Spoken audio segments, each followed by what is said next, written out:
Bon, comme je le disais tantôt, vous me permettrez justement de revenir sur la période de campagne électorale que nous avons supervisée et nous avons donc constaté qu'une campagne s'est bien tenue malgré des petits émaillements que nous avons constatés de ça et là, mais qui n'étaient pas quand même de nature à empêcher le scrutin du dimanche.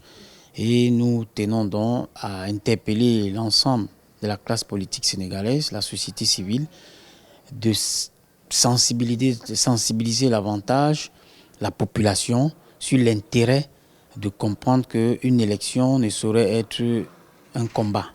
Une élection, c'est une période, c'est un moment de joie, de retrouvailles et surtout de choix en toute liberté, dont aucune raison ne peut être justifiée pour que des gens puissent entacher la période électorale dans ce grand pays démocratique qu'est le Sénégal avec des actes d'animosité. Donc nous tenions vraiment à le dire.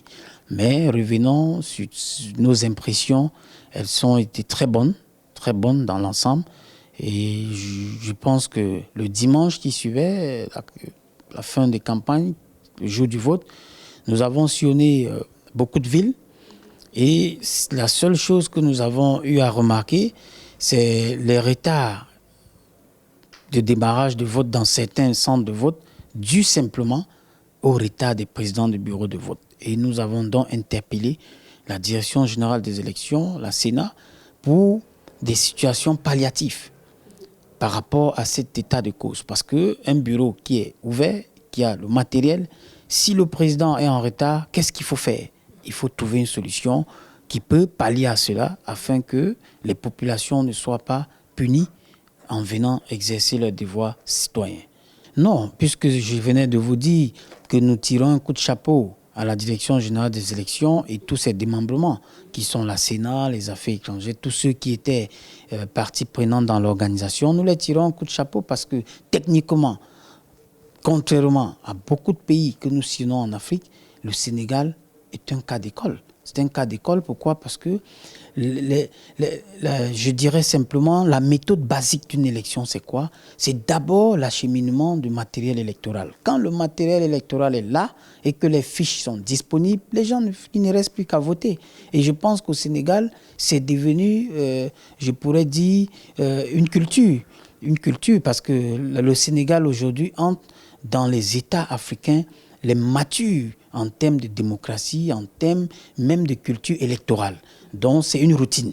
Et je pense que nous allons exhorter justement ces dirigeants à pérenniser cela tout en travaillant au quotidien, main dans la main avec la société civile pour que cette sensibilisation ne relâche jamais. Parce que ça fait partie du Conseil des Nations. Et le Sénégal aujourd'hui, pour le pays africain, doit être une vitrine.